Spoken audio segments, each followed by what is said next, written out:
Namo Arihantanam, Namo Siddhanam, Namo Airiyanam, Namo Uvajjayanam, Namo Loe Savasahunam. Jai Jinendra sabhi ko. So we are on chapter 4. Actually, we should test Viraji. Did you see all the recordings? I Two, saw right? one and a half, so I still have to see. Okay, so Finish we the will other half. know you saw them if you will share something from it. I had a question for you. You guys were talking about the stone having life. Is stone considered pudgal or pathar? So stone has two aspects, just like our body. Body is separate and the jeev that it In it is is separate, right? encapsulated in is. So every stone also has a jeev in it, but stone itself is Pudgal. So जब कोई कहता है कण कण में भगवान, तो Mm-hmm. as we know that एकेंद्रीय जीव पृथ्वी का है, कहाँ मिलेंगे? सब Mm-hmm. पत्थर में, Mm-hmm. सोil में, सब जगह. एंड इतने Mm-hmm. अनंत हैं कि हार्डली कोई जगह बची है जहाँ जीव नहीं है. Mm-hmm. तो सब जगह है. Mm-hmm. So you can say that every place has जीव, even though जीव is separate than the body. तो पत्थर जो बॉडी है वो तो पुद्गली है. Right. But it is जीव in the पत्थर. That's why. But we're not talking about actual jeeves in the stone, like insects and bugs and all. We're No, not no, talking. no. No, we're They talking are, about soul that which we don't see. we are talking about the ones we don't see also. Mm. Yes. Nigot ke jeev, microorganisms that are not visible to the eye. Of course, there Mm. are ones that are visible to the eye also in there. Mm. Yeah. So that'll be in fire, water, everywhere, right? Ev- Basically. Everywhere. Yes. Yes. So, and that is what they say, right? The Jainism is the first one who said that there is life in plants and water and before science could say. I mean, now, of Mm. course, science has proven all of that too. But before, because you couldn't see, science was not developed enough that Mm. could tell. Slowly, Right. as microscopes developed, they could tell. Mm-hmm. Now, there is still not strong enough microscopes to see what cave leaves can see. So Mm. science can only tell you as far as they can see. Beyond that, they cannot Yeah, go. yeah. Our Also knowledge have is limited. questions, and that's why they say something called God particle or there is a consciousness. So they know there is a fifth something. They Mm-hmm. just don't know what it is. Mm-hmm.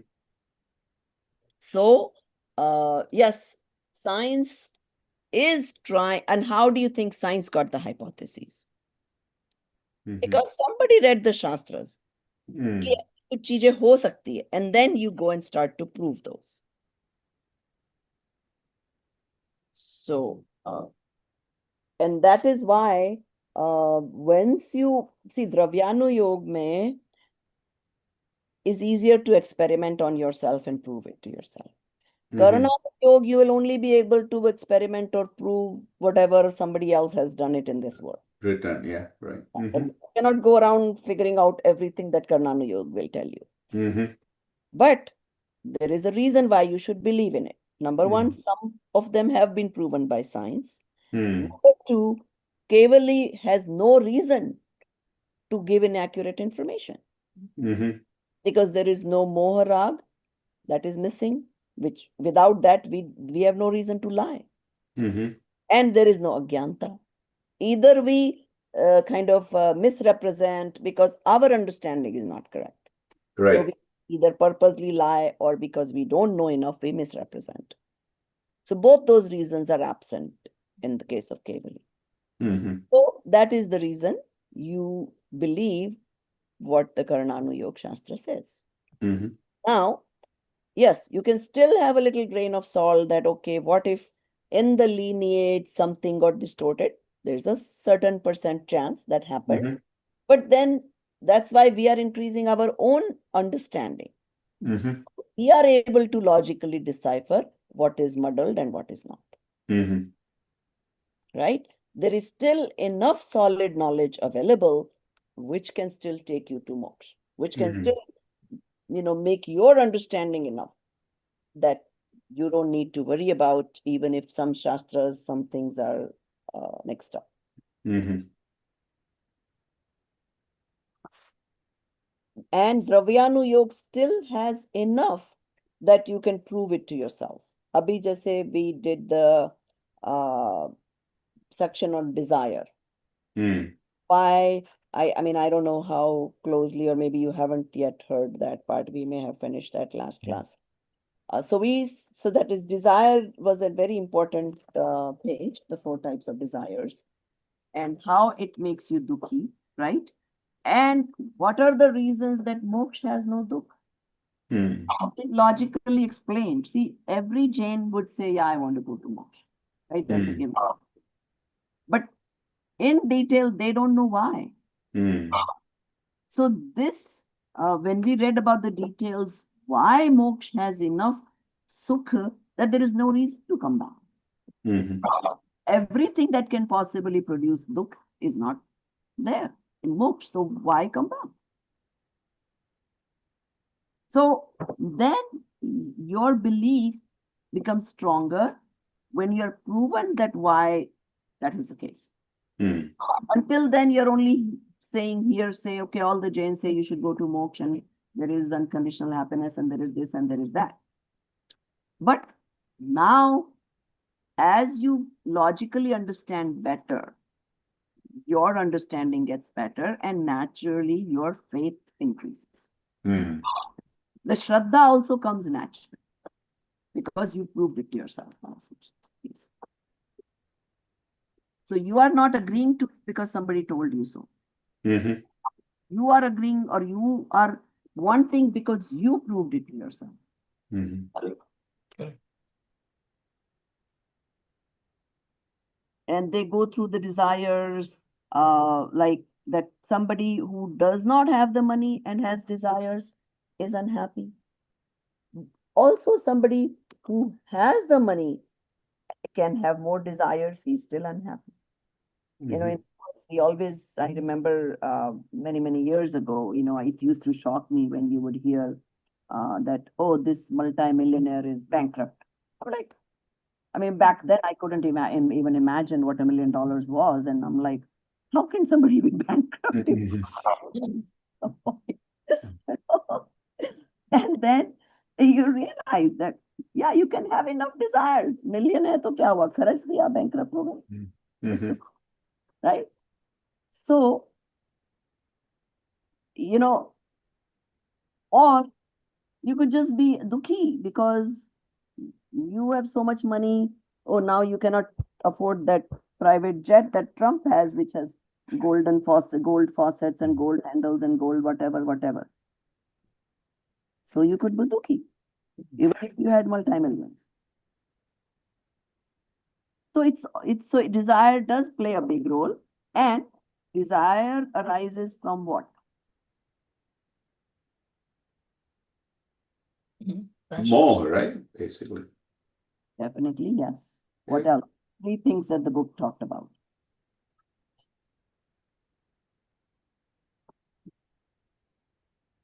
Monia karma, Mhm. right? And the Shayavsham of Gyanvarnya and Darshan karma. तो ज्ञानावर्णीय दर्शनावर्णीय के उदय में तो आपको समझ नहीं आती है. That's fifth one, Hmm. Hmm. right? So the three main reasons are मिथ्यात्व, अज्ञान, and असंयम. Again, and what's the last one? असंयम. Same. Mhm. So, okay, by the time you study enough that naturally you have gyan and you have uh, at least suppressed the monia, darshan monia, Sanyam also plays a role. So why do you think in Jains they talk about Sanyam, ye kar mat khao, wo nahi karo, wo nahi karo? I don't know if any of you got a chance to play this little video I sent today. It's interesting. Yeah, I watched it. You watched it. It's quite interesting, right? It talks Correct. what is it, biogenetics or whatever it talking about. Yeah. Uh, Yeah, that because I mean, genes also kinds of, Epigenetics. yeah, genes also genetically, right, would always evolve, right? So with the fact that genism behave in a certain trait, right, the genes are actually, right, following that. so it's quite, yeah, I thought it was quite logical and made a lot of sense. So, like, if you think कि ये अभी संयम वयम में कुछ नहीं पढ़ा है, तो rethink. Mhm. कि as much as you can do, you don't need to force yourself to do fast. You cannot do it, but yes, be more aware. The sanyam keeps you more aware. So, they talk about Prabhaji here, agyana means ignorance, not mithya jnana. no ignorance. You don't even know. Like before you came to this course, you didn't even know a lot of things, right? Yeah, correct. It's not mithya jnana, it's ignorance. It's ignorance. Not false knowledge, it's ignorance. Correct. Like you were, but you didn't know, so you behaved accordingly, right? So, Gyan is a big responsibility. There are people, if I tell them, we are vegans because blah blah blah, the moment you start talking, don't tell me. You know why? Because then I'll feel guilty, and then I won't feel like having meat. So what are they doing to themselves?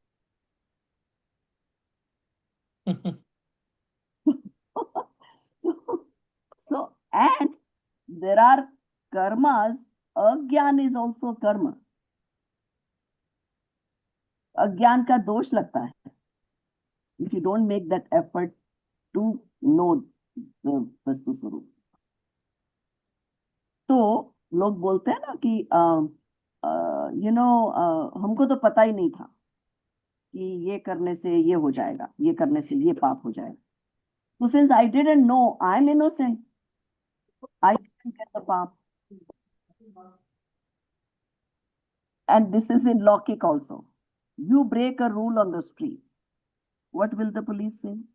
Oh, you say, sorry, sir, I didn't know the rule that on the stop sign you have to full stop and look left and look right. And I thought there was nobody, so I could just be rolling. What is he going to tell you? Agyan ka double ticket. Mhm.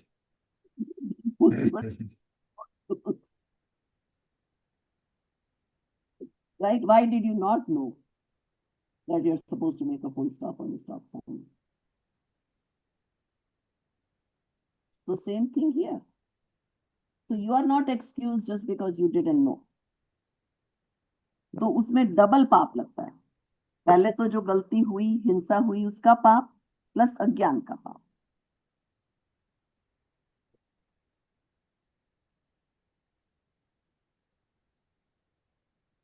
So that is how it goes.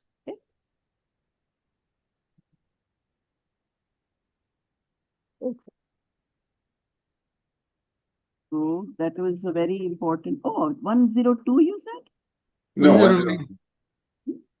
109. 109. Started chapter 4. Okay, good. So in there, we need to start the fourth paragraph. And the absolute uprooting of all sorts of karmic bonds. No, For the next one, further, If further, if someone may know the seventh. Summarize what we read so far in these last 4-5 pages. Right. It talks about the purposeful and unpurposeful, the discrimination, like purposeful knowledge and or knowing or the belief in the purposeful things and unpurposeful things. Like what is unpurposeful?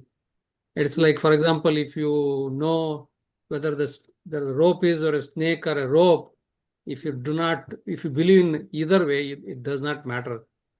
But if you do not believe what is the jiva and what is non-jiva, then it is a problem. That means anything that helps you to discriminate what is truth, what is soul and non-soul, and also promotes a detachment is a purposeful belief in that is a purposeful substance. Very good. So that is why when it comes to depth of karma, not like basic karma yoga, of course you should know karmas and all those. But for example, the distance between this and this is so many yojans. The kal is so many million, however many years ago Rishabdev existed. अब वो तुमको नहीं समझ में आ रहा है तो भाई छोड़ दो. It's not that. It is not going to distinguish between self and non-self. Yeah. Yes, if you have the buddhi and the time, by all means, go ahead and read it and learn it and understand. So different people are made. Some people are vistar buddhi. They like to know very detailed. Some have sankshep buddhi, like me. Tell me some gist of it, and whatever is good enough for me, right? So then they understand the crux of it and they are happy with it. Some people have to know all the details in order to understand. So neither one is right or wrong, but what they're saying is that only understand and do what is purposeful. Don't waste your time on non-purposeful. So a lot of people are just curious to know. Okay, you don't have enough time in life to really just dwell into things just because you're curious. Nidhi ji, अगर आप जग रहे हो तो video on रखो. Otherwise, we really don't know if you're around, so I don't know if I should ask you to read or not.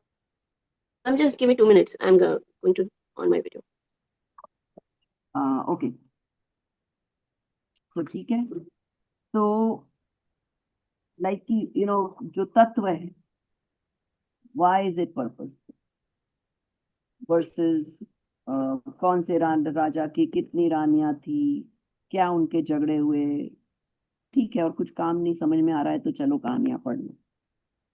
But had to kind of prioritize, then the tattvas. That is more important. Okay. Okay. So let's see. You have the book, Viraj, in front of you? Yeah, Okay. So you want to start page 109, yeah, second to the last para. right. Right. Further, if someone may know the seven tattvas from scripture, but until those are exactly so only, such sort of crystal clear conception is not evolved. What is then the advantage of such knowledge? Therefore, the right belief of tattvas is fruitful. One second, I'm sorry. Is fruitful, thus only on acquiring the true belief of Jeev, etc. Tattvas, the purpose of eradicating miseries is accomplished. Hence, one should know that the Jeev, etc. substances only are the purposeful substances or purposeful tattvas. Further, specific details of these tattvas are punya, virtue, and pap, vice, etc. Their true belief also is fruitful because detailed exposition is more effective than general exposition. Thus, these substances are purposeful, hence, on acquiring their right belief, misery ends and real happiness involves. And without their right belief, misery continues and happiness does not evolve. And besides above stated padarthas, substances, there are other innumerable substances. All those are unpurposeful because possessing or not possessing their right belief is in no way the cause of happiness or misery. Like you mentioned, there are other. Be like knowing all the metals, and knowing all different. I mean, you're a chemistry student, maybe, yeah, you need to know. You're a material science student, maybe you need to know. But if you're not, I mean, there are people who are so much into reading that they will spend their life reading this junk and that junk. Yes, they've increased their knowledge, but I mean, you will see, we happen to be lucky to get into this kind of reading, purposeful reading. There are people who retire because, well, half of them don't know what to do with themselves if they retire. So they keep working till 80s and whatever. The other half that will retire are into reading anything and everything, or into whatever different things people keep themselves busy with. So something to think about.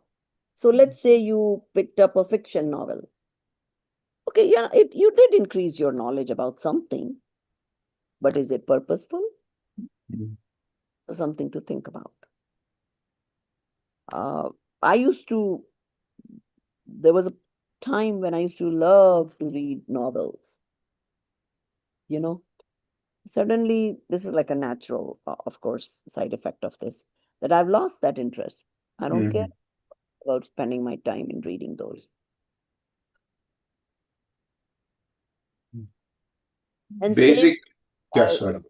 if you watch TV shows, and I just observe myself that how I used to love watching movies. Mm. Somehow, I mean, not that I've made an effort to do so, but that interest kind of has naturally dwindled down. Uh, Mhm. so kind of like your interest, your focus, it shifts Mm.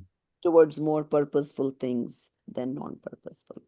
So, okay, go ahead. Question. Basically, you have described Jeev and Ajeev, the two substances in which rest all substances are covered. Besides them, what other substances are left out which are described as unpurposeful? The Mm, answer is all substances are, of course, covered in Jeev and Ajeev, but there are many specialties of Jeev and Ajeev substances. Out of these specialties of Jeev and Ajeev, the right belief of such specialties will lead to the right belief of self and non self, gives rise to the belief of forsaking, rag, attachment, and will produce happiness. And by having wrong belief, of which the right belief of self and non self is not evolved. mm, The belief of forsaking attachment, etc., is not generated and will not result in misery. Knowledge of Jeev and Ajeev substance with each such specialties is to be known as purposeful. Moreover, the Jeev Ajeev substances with they are those specialties are to be known unpurposefully by having or not having the right belief, of which the belief of self and non-self may or may not get generated, and the belief of uprooting attachment may or may not get evolved. There is no surety. mm. So what they're saying is that Karnanu Yoga will go into lot more details of Jeev, where all it's found, Mhm. patis, and where they can be born, what atmosphere, Sangni, Asangni, Aryapt, Aparyapt, all those details, right? Mhm.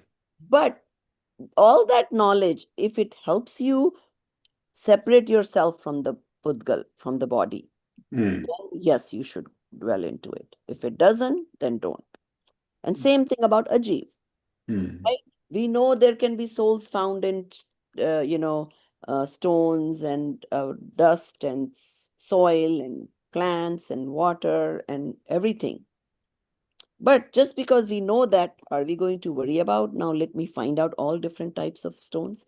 Let me Mhm. dig out whether granite has. We can't see those. So why Mhm. bother? Mhm. We understood like that's possibility done. Mhm. Mhm. Still, that granite is separate than the soul in it. Mhm. So that way. Yeah. So Okay. um, and so the next paragraph it says which consciousness, the Chaitanya and Murtattva. Murtattva means what? What is visible, right? Respectively Mhm. is purposeful and having belief of human, etc. Embodied and jar, cloth, etc., forms of matter, specific forms of jeev and matter, is unpurposeful, right? So, Mhm. how much would you delve into? That much understanding is needed. That even a piece of cloth could be could be embodying a jeev, okay? But more than that, you don't need to worry about. I mean, unless you're in the cloth business, then of course you need to know Mhm. what you have kapra and all that. Otherwise, no need to spend a lot of time in that. Okay. Mhm. So, wrong belief of aforesaid purposeful jeev, etc., tattvas, should be known as mithya darshan. So Mithya. if you don't know a particular quality of cloth, which one is better, which one is not, it's okay. Mhm. But if you don't know the tattvas, how they affect you, what happens, all that details, then yes, there is a problem, because that will affect your belief system. Mhm. The tendency of wrong belief. Now, the tendency of wrong belief found in mundane beings is described here. Though belief is to be described, yet the description is being given with emphasis of cognizance, because belief follows knowledge. Wrong belief about self, jeev, and non-self are jeev tattvas. The self jeev is from the beginningless time. He assumes different modification owing to the instrumentality of karmic matter. There he relinquishes the former modifications and assumes new modification. And that modification is a conglomerated form of bondage of the one self, soul, and corporal body of infinite material particle atoms. And I am this. Such sort of I-ness feeling in that modification is found in this jeev. And he believes, and he himself is jeev or soul, his intrinsic nature of knowledge, perception, etc., and the alien disposition are anger, etc., and the color, smell, taste, touch, etc., are the nature of matter particles, atoms. All these characteristics he believed to be has his own nature. These are mine. This type of mineness feeling is found in them, non-self things. And he himself is jeev, the increasing, decreasing states of knowledge, etc., and the anger, passion, etc., are his modifications and changing of color, etc. In the modification of matter particles, all these forms he believes to be as his own modification. This is my state. Such sort of mindness feeling is held by him. Further, there exists cause and effect relationship between the jeev, soul, and the body. Hence, whatever movement or action takes place, he believes it to be his own. Perception, knowledge, sentience is one's nature, and the touch. Material senses, which are parts, limbs of the body, are merely instrumental of his activity. This misbeliever, treating this as one with himself, believes that I touched my hand, etc., tasted by tongue, smelled by nose, saw by eye, heard by ears. Further, situated in the heart of is the material mind made up of specific material particle called manovargana in the form of 8-petal lotus. It is not visible to eyes and is part of the body. Thus on its being instrumental, the knowledge function in the form of remembrance, etc. Treating the material mind and the knowledge as one, he believes I knew my material mind. See this, nobody, at least I have not studied the explanation of it. That it's according to this, it's that in the heart area, this man, right? That is not visible, right? But there has to be some connection with the Pudgal brain, which maybe is described in some granths. I have not come across it. But because the science has found details of with cerebral, what happens, like your eyes is connected to this part of the brain, and if this gets damaged, you lose your vision. If this gets damaged, you lose your limb. There's like all kinds of science behind it, right? Yet here they're saying that that is where the whole mind is, according to this. What do you guys think?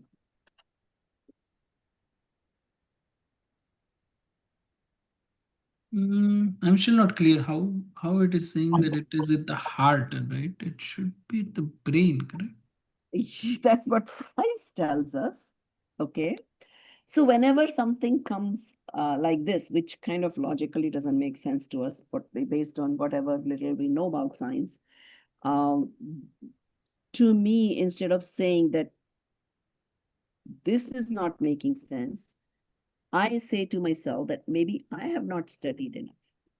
Maybe some other Shastra will give you the connection between what they're saying is correct, that there is a physical entity which is not visible to the eye, this man, which is in the shape of a lotus, which causes the, just 1 second. Change it in.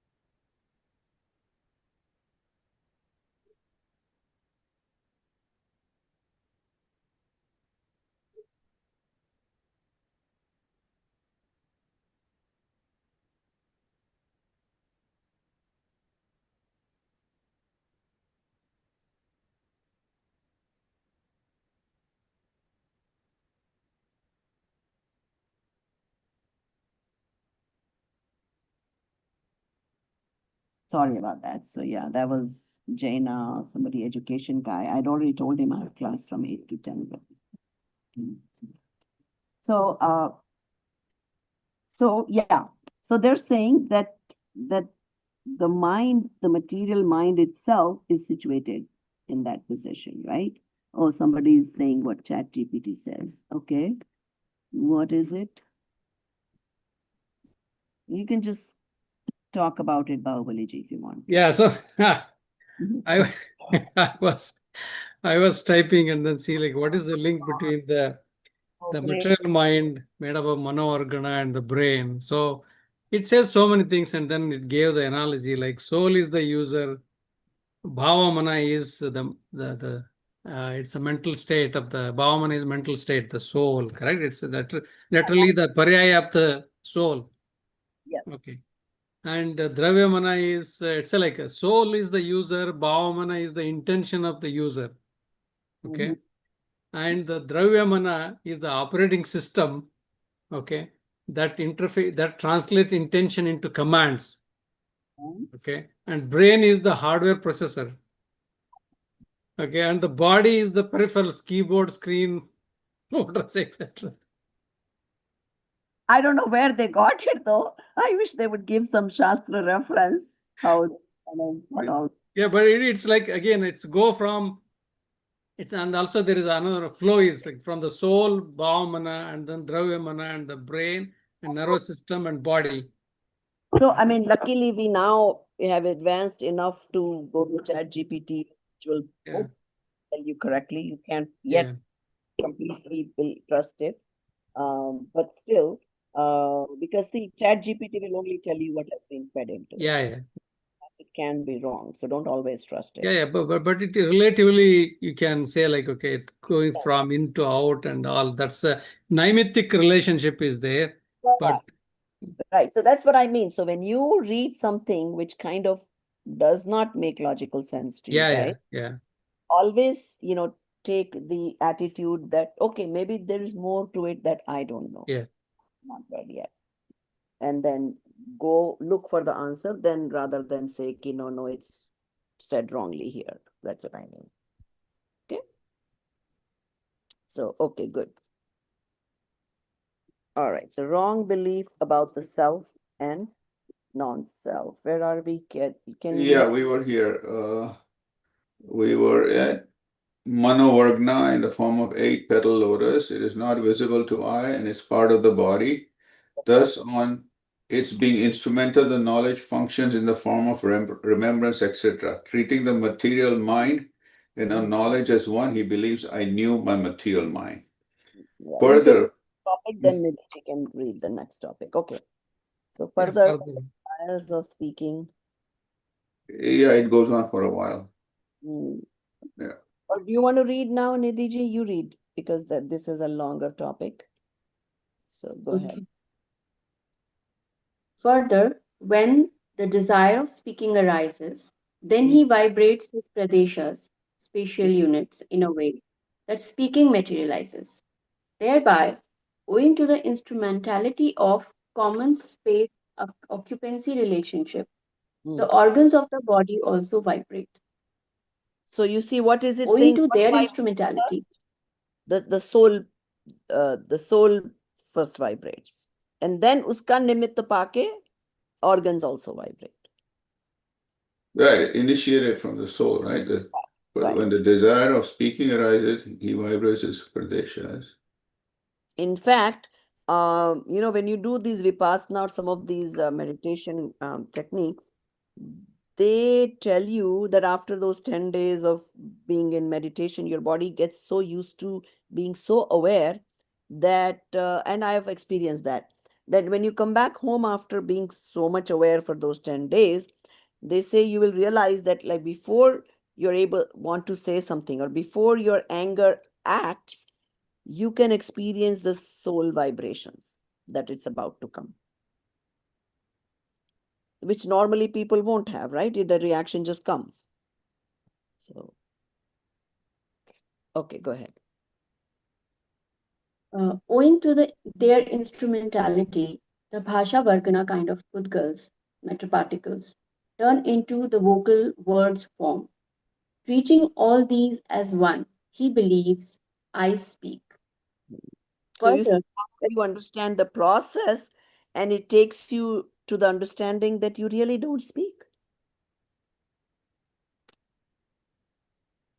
further, the desire of making movement, etc., action or acquiring, enjoying a thing, etc., arises in the self.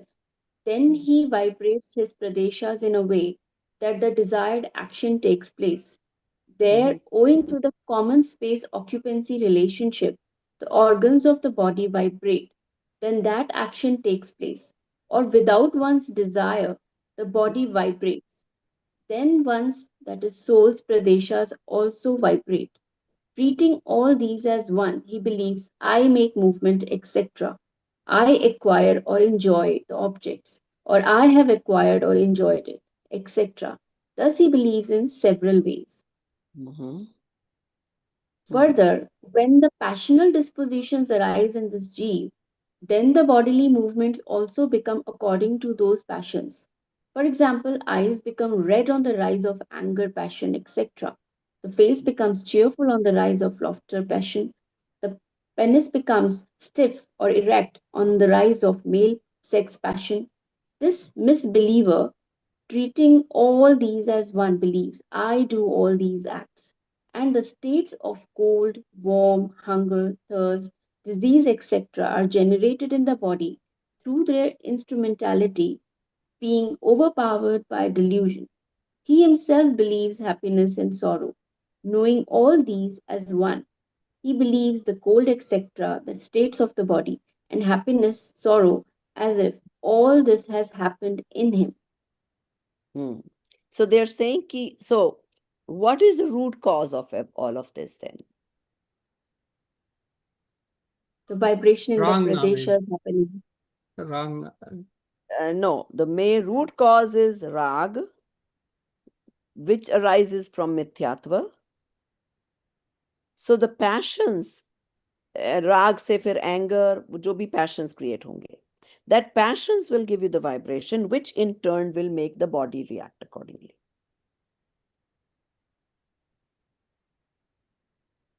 So that they gave you all these examples that, so first the anger arose in your soul, right? And always remember vibhav, right? That's not the swabhav of the soul. That vibhav arose because of rag towards something. The rag is because of misunderstanding of something, and then that caused the vibration in the soul, which in reaction I mean, I really haven't seen too many red eyes, but whatever. This is the normal people say that your eyes get red when you're. Maybe I never got that much angry ever, but so so that reaction, right? So and then the same way. So it's just a nimit naimittik sambandh that it happens, whatever happens in your body, and you think you are the doer.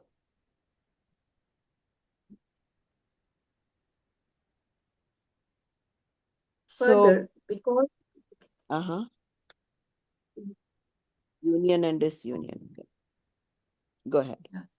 Further, because of union and disunion of the atoms of the body, or because of changes in their states, or because of cuts in the bodily parts, etc., one that is embodied self becomes physically obese, gaunt, thin, lean and thin, etc., young or old, etc., or crippled, and accordingly one's soul's pradeshas get contracted or expanded.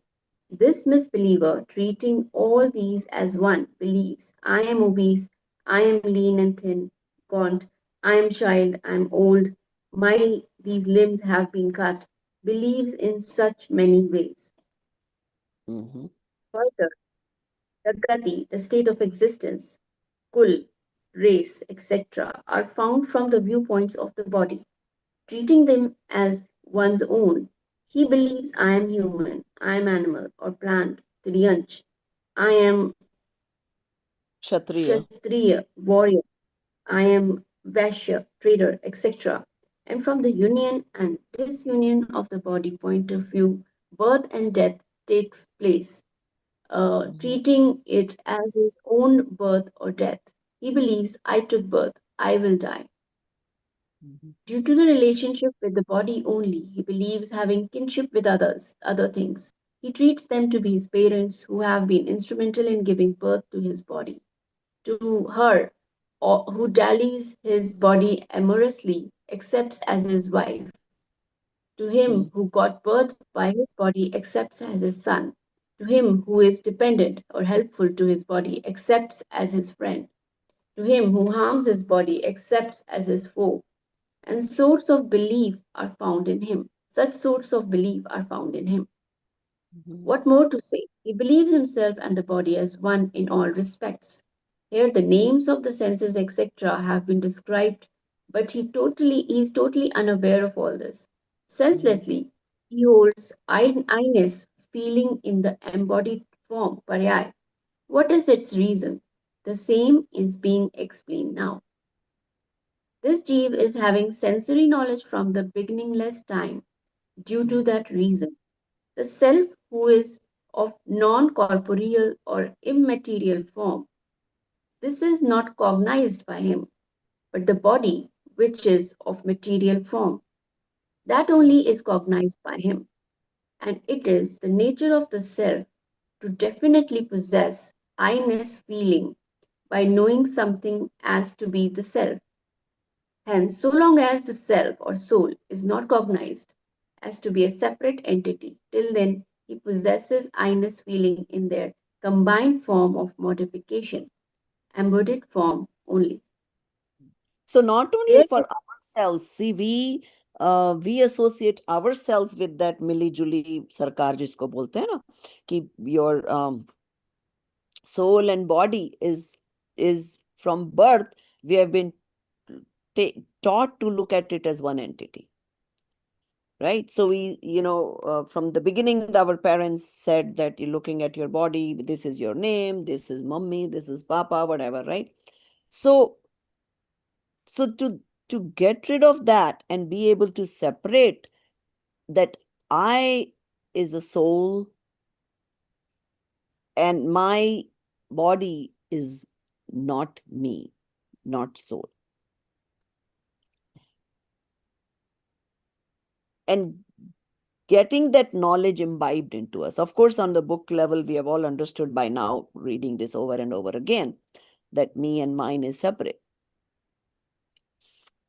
But yet, it's a difficult thing uh, to really imbibe, because that is what is the called Samyak Darshan. Once you like really have it, right? It's like ingrained into you. Every moment you're aware that you are not this body. So, and to There, understand how this process happens, why it appears to be one, because of the nimitic sambandh, and whatever is associated with your body is what looks as the real relationships and real everything. And I know my mom is pretty old now, and whenever she's having whatever her emotional whatever, parents do have attachments towards daughters or whatever. So I remind her that the moment you close your eyes, what daughter, what son, what is gone in a moment. And that is the reality. And we should all remember that always. That it is so temporary. These relationships are there, so short lived. And how much we run after those, how much deep rooted attachment we have towards those.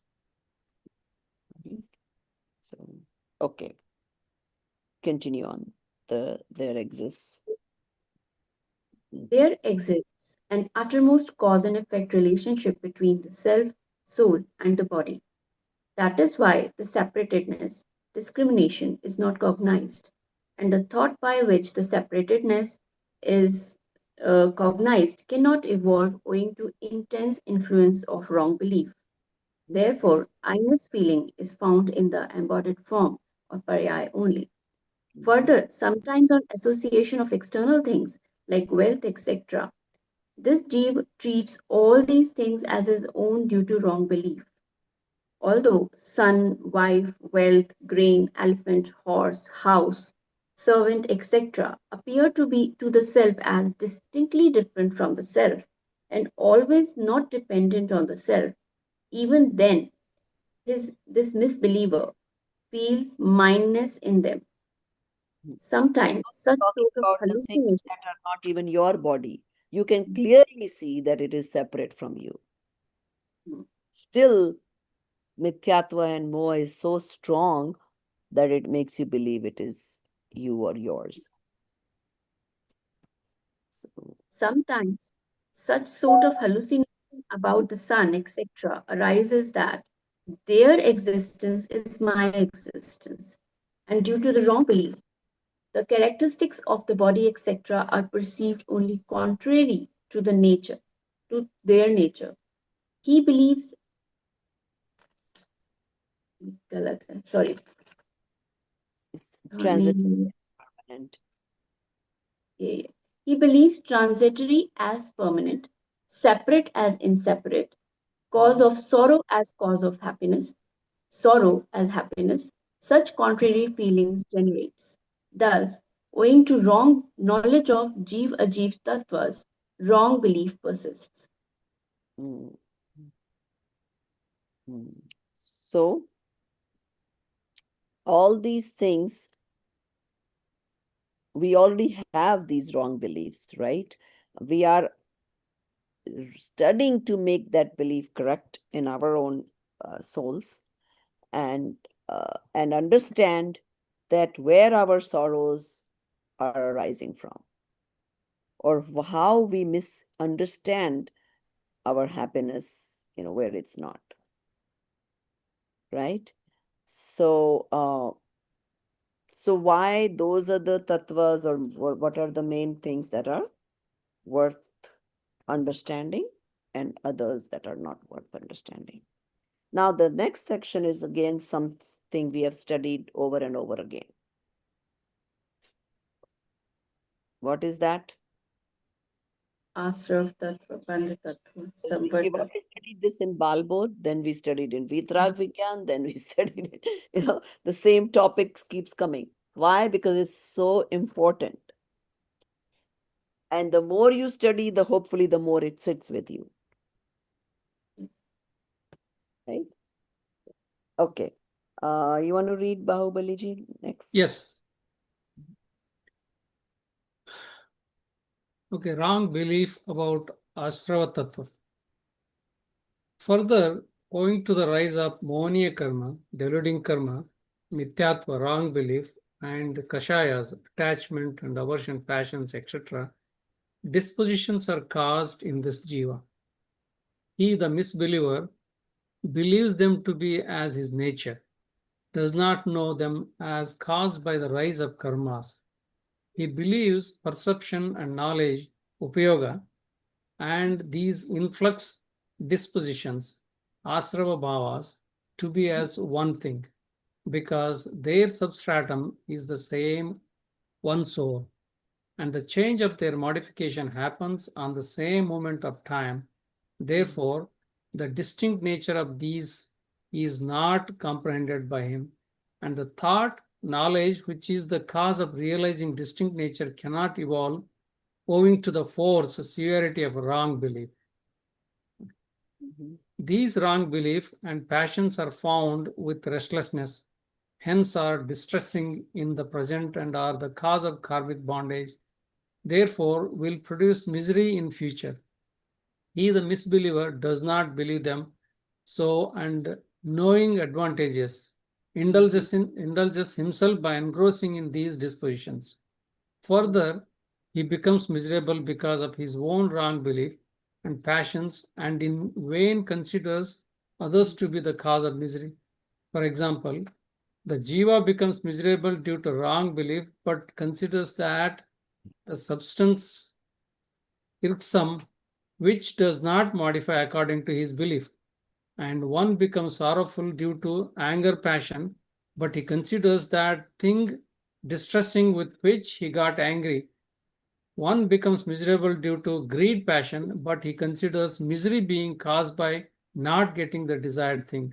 Similarly, one should understand in other aspects also. Further, whatever fruition of these influx dispositions takes place, same is not recognized by him. Due to severity of these passions, one gets birth in the hell, etc. And due to mildness of these, one gets birth in the heaven, etc. There he experiences more or less restlessness, misery, but one does not cognizes it to be so, and as such, those dispositions in flux do not appear to be bad. The reason is this, that those dispositions appear to be produced by him.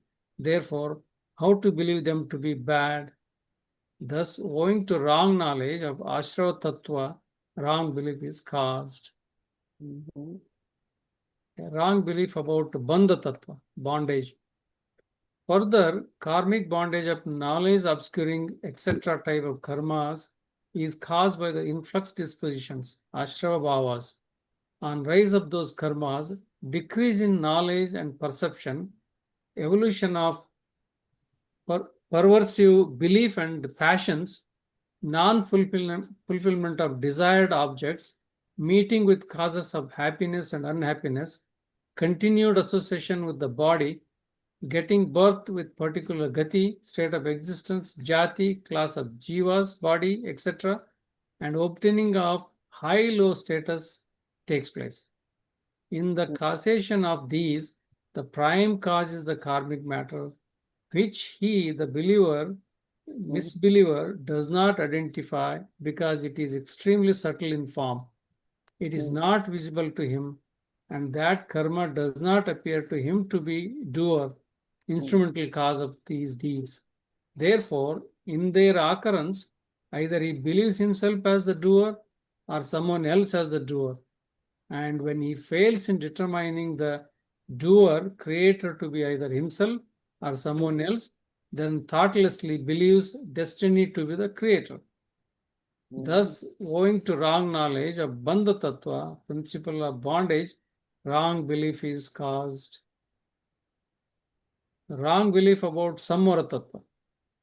Absence of influx, asrava is stoppage. Ashram and the Bandha. One. right? So what new did we learn here compared to what we knew already? It is, we always always point outward anything instead of like for any misery, like we do not get something because the desire that caused it. Instead we say, like, oh, we did not get, that's why we are misery. No, it's because we desired. Right. Yeah. Exactly. Yeah. Exactly. So those who, and that's one thing I want you to do as you're going through these chapters, that observe what desires you had prior and what you don't now. Sometimes we naturally observe, oh, I used Yeah. to like this so much and now it's okay, I don't care about it, right? And it sort of gives you a sense of relief that I'm not dependent on that anymore. That is not needed to make me happy.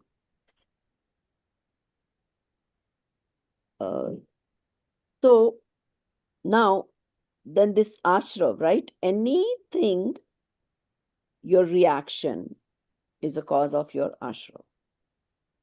So, and the doership of it. When you let things happen, then you are not involved. Things are just happening and you're the observer. Versus when you want to influence what is going to happen, which is normally that is what we do all the time. Right? We don't let things happen. And we feel like, no, consciously we are actually doing this. Right? Sometimes, even if we don't consciously do something, still things happen. And then we are like, oh, I really didn't mean to do this, but it happened. Right? So, you want to sort of get into that mode where you're letting things happen rather than controlling things. Majority of the times we are in the controlling mode. Prabhaji, in Vyavahar, in day-to-day life, if in business or something, if I don't do some extra things, then things may or may not happen. And I'm not saying that I've made it happen. Right. You are right. That is what it appears. But you know what will happen? You will still behave the same way even when you let things happen. Except that you just don't have that conscious doership of it.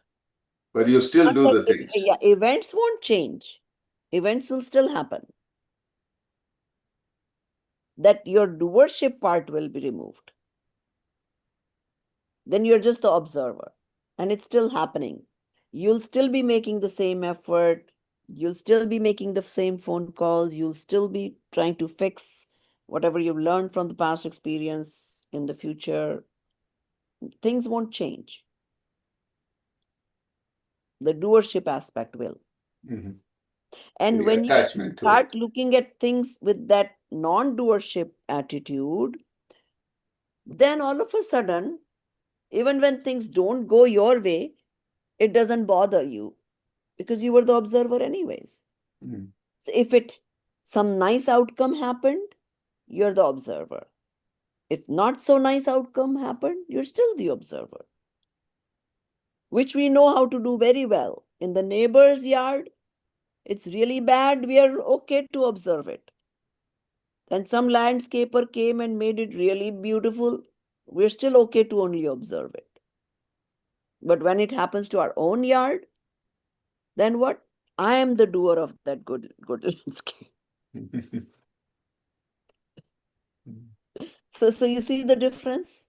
Mm-hmm. I think Same thing will happen, whether we are the observer or the doer. Things won't change. Mm-hmm. I think you mentioned or in the some of the discourses. So Bharata Chakravarti is a Samyak Jnani, correct? So when he was ruling, he's going for war. And Right. he's winning. Definitely war means there violence, but he's realized he so detached based on his karmic fruition. These things are happening. So Then there it's he's just happening. He observed. was the observer. That's Yeah. all. He was never part of it. Yeah. Otherwise, think about it. How many he had 96,000 queens, right? So many wives to please all these wives, and then multiply that by so many kids. How much rag he will have to do to just survive that family? 96. Well, first of all, I don't know how he had that many wives, so that's another story. You cannot handle one.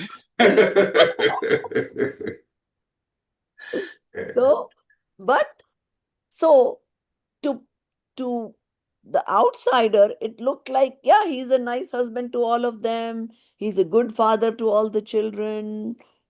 Yet he was only the observer of this Bharat treating his kids the way he did, or treating his wives the way he did, or the going on war. It was mandatory. He got the Chakra Ratna. He had no choice but to go on war and win those all those however many Khan they're supposed to win. He couldn't avoid it. The only thing he could do is to be the doer or the observer.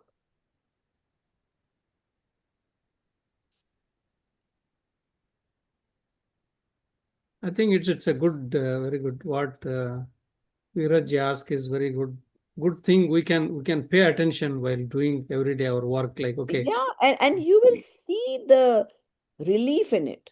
yeah, And I'll Yeah. tell you, I've just experienced this. Obviously, we have not yet reached that level, but I was telling Arunji this, right? We went to Canada, and since then, something or the other is messing up. Like, what do they call it in Hindi? Upadi, right? Out of nowhere, some circumstances are coming, which is making us dwell into it. Uh, just a lot of our time is spent into it that we cannot focus on other things that we need to focus on, and all that is happening, right? So, and interestingly enough, I think I've observed this first time in my life. Maybe other times also my eyes must have flickered, which I never noticed.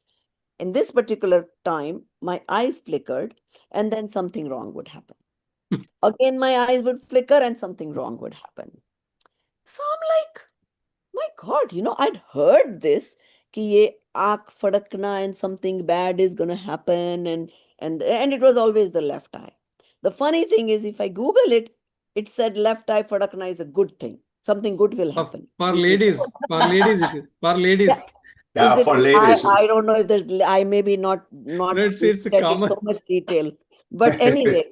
So now, like I'm thinking, oh my God, this is happening every single time my eyes flickering and there's some bad something is happening, right? So I said, you know what? I'm just going to use this for myself. Okay, so now my eye flickering. So now I'm already expecting something wrong to happen, right? So, and yeah, something happened, right? Okay, my son's building, some roof is leaking. And we end up like doing all the work for it. And, all work comes with some level of stress, right? You would think.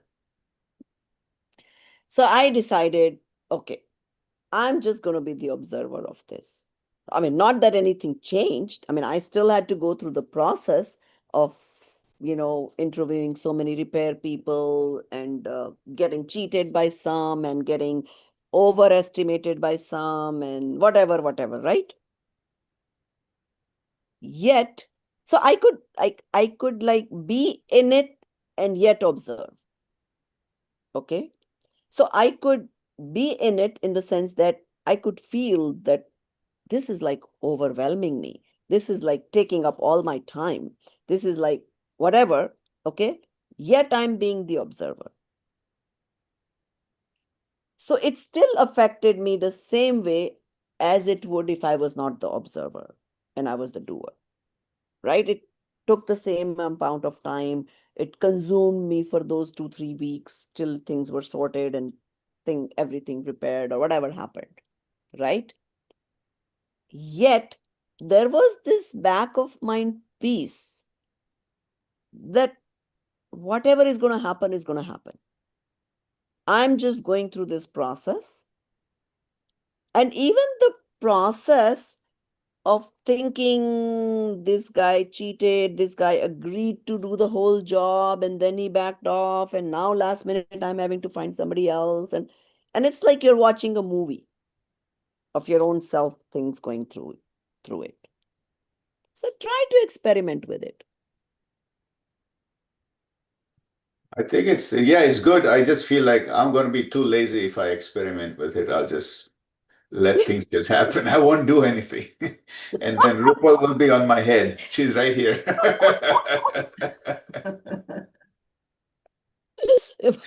Well, in those situations, well, in this situation, definitely, well, you know what? No, I could also observe that my husband could completely stay out of it, not do anything.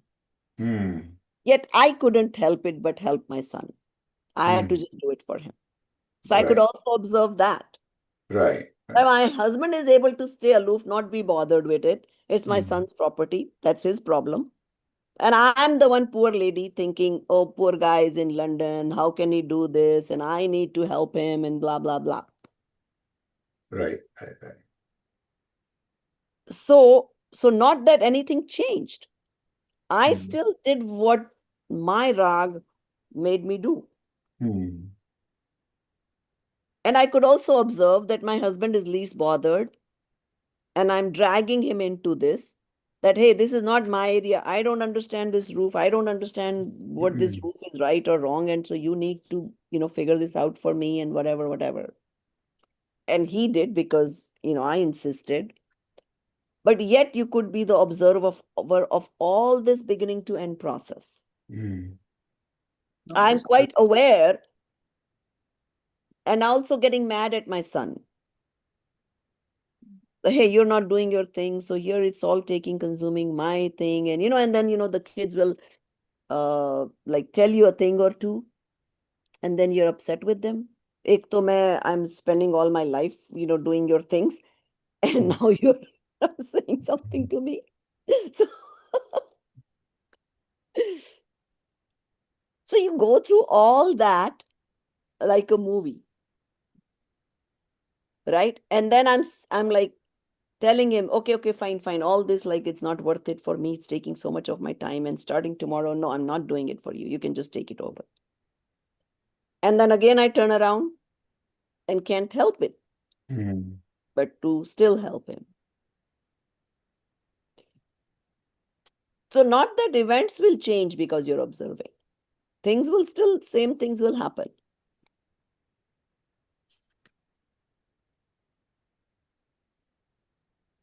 So, okay. But your ashrav and bandh will be affected. Hmm. The intensities will be lower when you were the doer versus when you were the observer, Hmm. even though the event still happened the same. And possibly your internal stress level will be low. You'll be able to get over it, whether things went your way or they didn't go your way.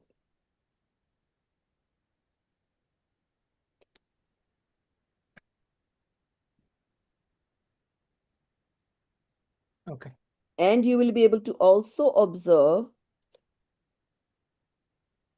that when you did not accept whatever the result was, or you showed the doership of it, you are the one who suffered.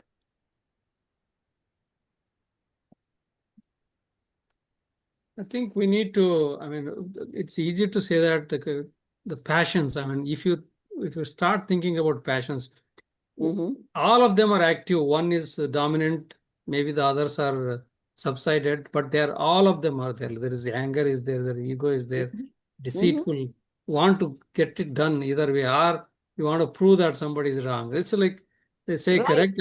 right. All that. And see, that all is happening based on your current state Yeah, yeah, of karmic yeah, uday, yeah, your passions, your level of passions, your yeah, level mithyatva, all that plays a role. yeah. Your Right. uday of charitramoni. Yeah. See, that's what in each of these, ashrav, and they say no, not believing in, say, having a wrong knowledge about samvara tattva or ashrav tattva, wrong belief is caused. So they at the each of the paragraph they say that each of the title. That means so the belief, and there is no belief, then there is no chance to observe yourself. So exactly. See, at least when you're learning, so you understand that, oh, okay, this is how it works. Now yeah, let me see if I can step aside and observe. yeah, That thought won't even come. yeah. That, I think in Tattvartha Sutra there is a statement, Tattvartha Shraddhanam. Yeah. Unless we shraddha, unless we believe, I mean, there is no way we can observe. While observing also, there are so many misconception happens. Unless we firmly believe, conviction, they talked, I think, in the previous pages, it That's talks why about. they use the word conviction in Yeah. English language, and in Hindi they call it nirnay, the firm uh, uh, Determination. determination that this is you, right? And you can tell the difference between in the first semester when you were taught the I and my and separateness versus as you progress, how much stronger that I gets.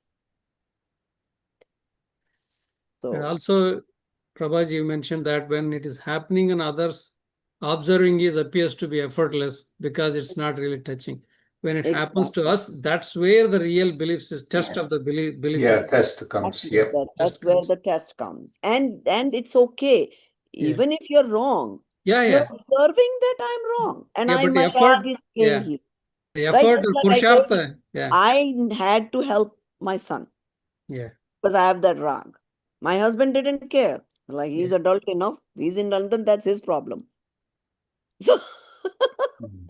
so I think we in the past we talked of purushartha. This is the attempt to do that itself is a purushartha. right, Yeah. exactly. Yeah. So okay, continue. Wrong belief about So sanskar. absence of influx, ashrava is stoppage, samvara. Mhm. How can one effectuate the right belief of samvara, stoppage of inflow of karmic matter, who does not correctly recognize influx, ashrava? For instance, someone follows unwholesome conduct.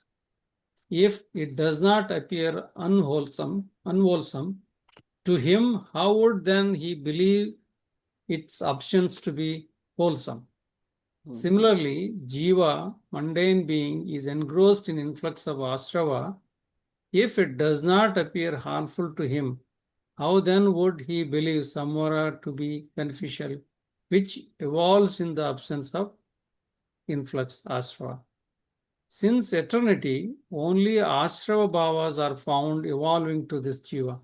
Samvara, stoppage of influx, has never been evolved. Therefore, evolution of samvara is not comprehended by him. On evolution of samvara, the spiritual bliss is produced. This is not believed by him.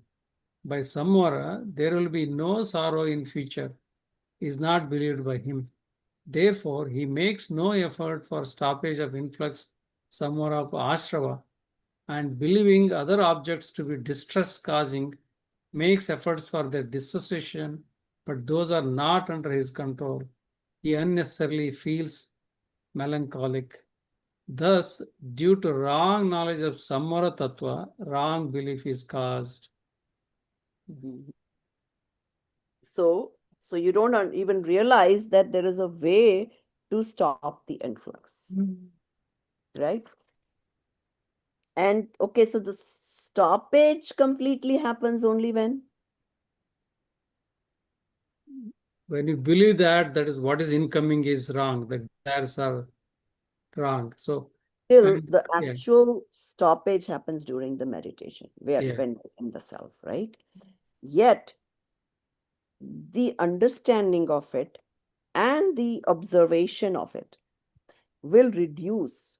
yeah, So you see, so you have to get the things correctly, that actual stoppage of any karma's influx will only happen in the meditative state. Mhm. But we still have the capability of reducing the intensities, what is coming. right? And reducing the intensity of it giving the fruition. So there is multiple benefits. So we can reduce that plus going towards the moksha. So as you, so it's like continuous changing, right? So you started understanding, your attitudes changed, your aptitudes changed, right? And then now you are able to observe yourself, where you're making mistakes, where your rag is coming into play, where your mithyatva is coming into play. It's like we teach our children. If you don't even accept that you're doing wrong, how will you fix it? Same thing applies here. If you don't even get the knowledge of the right from the wrong, how will you fix it? So when we understand this, we observe where we are right, where we are wrong, where our mithyatva is playing a role, where our understanding is correct, yet our rag is playing a role. See, that also happens. Sometimes we know we are wrong. We don't need to do all this for our kids, yet you cannot help it. So there you observe that, oh, no, this is where my rag is coming into play here. So, and then once you observe your mistakes, then naturally you start letting go of things. But samvar cannot happen unless this your samrik dashti and you're in meditation, both, right, Prabhaji? Yeah, the true samvar cannot happen. That is true. And what is tap does anything for you? Punya. It does. It Okay, is. so what happens is, true tap is, of course, being in your soul. Yet, the other tap, like your fasting, even your swadhyay, these are all tap. But they are giving you punya karmas and possibly reducing the intensities of karmas that are going to come into fruition. So that much effect will have. But yet it is increasing the bondage of the good karmas. But also these are like external things are also, they become nimitta or give a space for Vishaya Kashaya. You will not be doing, at least you will be restrained from those. That means what else you do? If you have a proper understanding about the tattva, at least you start thinking about it. Obviously, yes. So okay. So karma bandhan is going to happen, right, when you're not in the meditative state. But what type, how intense, all that will change as you progress. Yeah. Right? And so इसको जो हिंदी में बोलते हैं ना, पकड़ जितनी tight है, the more difficult it is to release those karmas. And once the intensities are lower, then lot easier to get rid of those karmas too. So that much changes in the karmas we are making as we go through the understanding of this.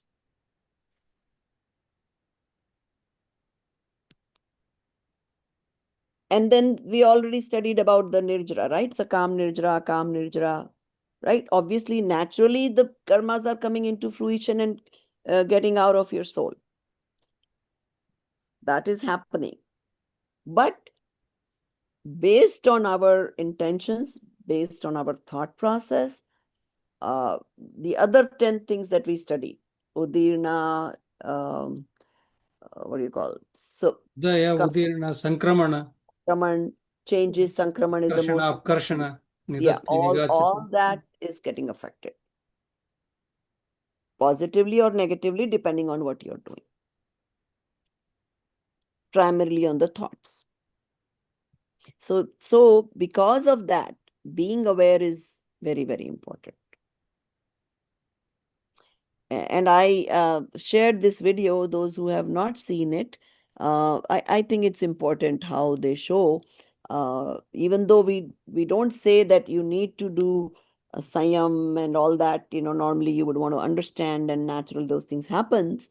But then they also say that even the little things that you do, you don't eat kandamul or you water, chan ke piyo. It's one is of course ahimsa, but second is also the awareness that you're practicing awareness. The fact that you have to stop a moment and think that, oh, maybe I need to filter this water. Oh, maybe let me see if there is how much hinsa in what I'm doing. And then the more and more aware you are, the more and more nirjara, the more and more sankraman.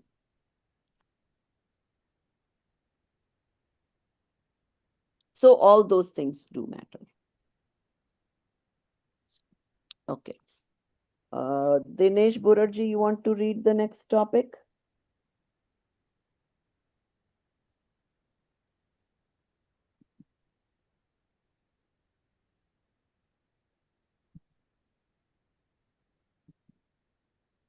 Sure, I will.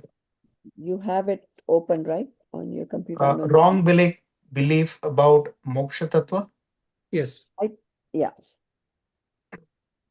and the state of complete destruction of all sorts of karmic bondage is termed moksha, perfect liberation. How can one who does not recognize karmic bondage and all sorts of miseries caused by bondage have a right belief of moksha? For example, someone is having a disease. If he does not know that disease and the anguish caused by that disease, how would then he believe beneficial the complete eradication of disease? Mhm. How would then he believe beneficial the complete eradication of disease? Similarly, this jiva is having karmic bondage.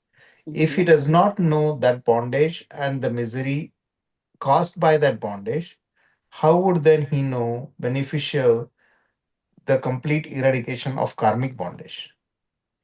And this jiva does not have the knowledge of karmic matter and their potentiality. Therefore, knowing the external objects as to be the cause of misery, he tries to destroy them totally. And he knows that he will become perfectly happy by accumulating the desired materials, Mhm. which he believes to be the cause of the complete destruction of miseries. But this can never happen. He unnecessarily becomes miserable. Thus, due to perverse faith and owing to wrong knowledge of moksha tattva, the wrong belief is caused. In this way, this jiva entertains wrong belief about jiva, etc. Seven purposeful tattvas due to the perverse faith. So here, so in this paragraph where it says that you think that these external objects are causing misery to me and you try to get rid of them. Experiment, try, right? And you'll find out for yourself. Yeah. So that's what I mean by, Dravyanu you can always experiment. And the more you experiment with yourself, the firmer your belief gets.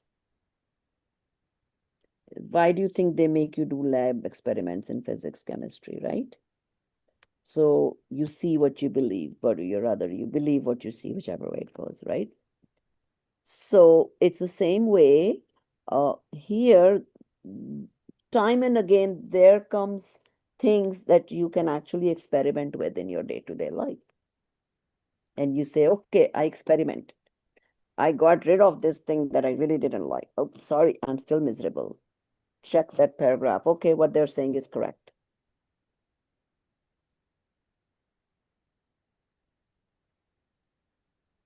So,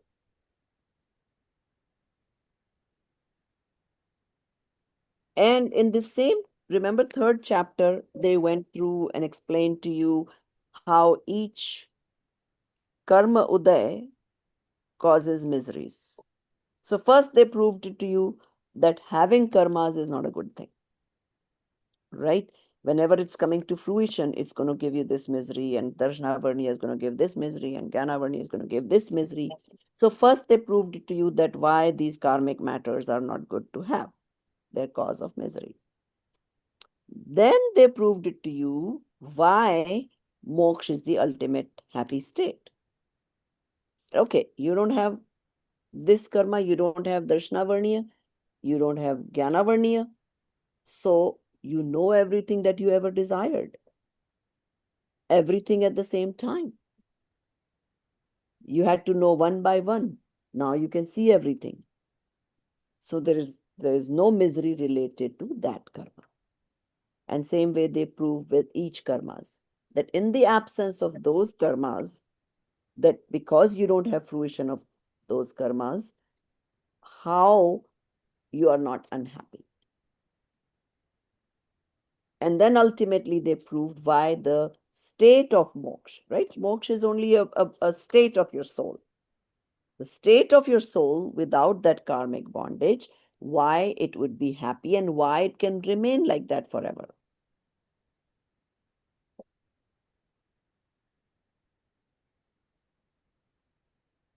So that is what this paragraph explained, that they first made you understand what the disease is, that why your karmas is the disease, that in fruition of each of those karmas that you get miseries. And then why, if you get rid of those karmas, then why you will be in that permanently happy state.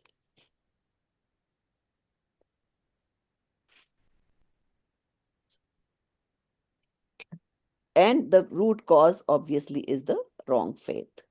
Yeah. And so then they again come back to that is what the wrong faith makes us misunderstand the tattvas, and because of which we continue to be doing the same things that we have done ever before. Okay, the wrong belief about punya, pap, virtue and vice. Further, punya, pap, tattva, virtue, and vice are the details of aforesaid tattvas, and the class of both punya and pap is one and the same. Nevertheless, he understands punya beneficial and pap harmful due to the wrong belief. Owing to rise of punya, if according to one's desire some work is accomplished, then he feels it beneficial, and owing to rise of papa, if the desired work does not materialize, then he feels it bad. But both are cause of agitation, hence both are bad only. And this jiva, due to his own conviction, feels happiness, unhappiness in such conditions. Spiritually speaking, when wherever there is agitation, there is sorrow only. Therefore, treating the rise of punya and papa as beneficial and harmful is nothing but delusion. And many jivas at times consider the auspicious, inauspicious thoughts, which are the cause of bondage of punya and papa, are good or bad. That also is delusion, because both type of thoughts are the cause of karmic bondage. Thus, owing to wrong knowledge of punya pap, wrong belief takes place. In this way, the nature of perverse faith in the form of misbelief of tattvas have been described. This is false. Hence, its name is mithyatva, perverseness, and this is devoid of true belief. Hence, the same is termed as Or adarshan, no darshan, that you belief. don't have the right, you don't have the belief. So here they are not trying to say that, okay, they're equal, so just do the pap. That's not the point of that. What they're trying to make you understand is that either way, it's still ashra. So don't dwell into this problem that, oh, pap is not worth doing, but punya is worth doing. Even if that is true, you rather do punya than pap, if because one or the other you have to do, then choose punya. That's besides the point. All the point they're saying is that in the back of your mind, treat them the same. That either way, it's ashram. So, yeah, I mean, that is common sense, that instead of doing bad things, you rather do the meritorial things. But don't be content in that, is the gist of this paragraph. Okay. Okay. Now, the nature of wrong The knowledge. nature of wrong knowledge. Now, the nature of wrong knowledge is described. Knowing incorrectly the jiva, etc., purposeful tattvas is termed mithya gyan, false knowledge. Due to this, doubt, perverseness, and indecisiveness are caused in knowing the tattvas. There, is it this or that? Such sort of mutually contradictory dual form of knowledge is termed doubt or sanshaya. Mhm. Except, example, am I a soul or a material body? Such knowledge, and it is like this only. Such sort of one form of knowledge, contradictory of intrinsic nature of substance, is termed perverseness, viparyaya. Mhm. I'm a material body, such knowledge, and something is there. Such sort of indeterminate form of thought knowledge is termed indecisiveness. Mhm. Anan, anandhyavasaya. Anadhyavasaya. Anadhyavasaya. Mhm. Example, I am something, such knowledge. Thus, doubt, perverseness, indecisiveness form of knowledge about the purposeful essential jiva, etc. tattvas is termed wrong knowledge or mithya gyan. So here, this is important in the sense that yes, we studied these three terminologies again over and over again, right? What are the three problems with the right knowledge? Samshaya, doubt, Mhm. perverseness, and indecision. Indecisive. Right. Sanshaya, viparya, anadhyavasaya. Another. Yeah. Right? So first you doubt. Doubt is okay, right? Everybody should have doubts when they're first starting to learn. So you have make the effort of clearing your doubts. But if you have opposite knowledge and you continue to believe in that, that is a problem. Then I don't care attitude. Hoga kuch bhi. I don't care if it's soul, whether it's body or body come mixed with soul is the soul, which one it is. So when you think, oh, I understand this, or yes, I believe in the right thing, then go back and test yourself. Now that I understood who am I, the soul versus the body, did I ever again doubt myself? That is it really separate? I think it is like, oh, I think जो body में हो रहा है वही मुझे तो वही दिख रहा है. So you do your own test. That am I able to be aware that I am the soul all the time? Or am I still going back to this mixture to be thinking of as me?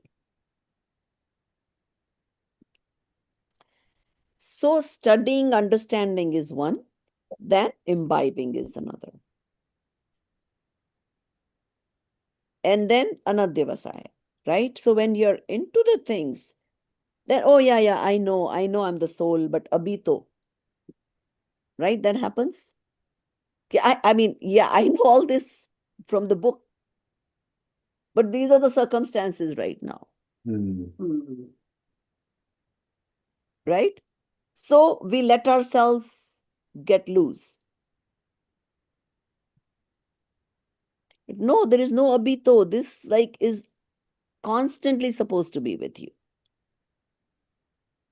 no matter what the situations are.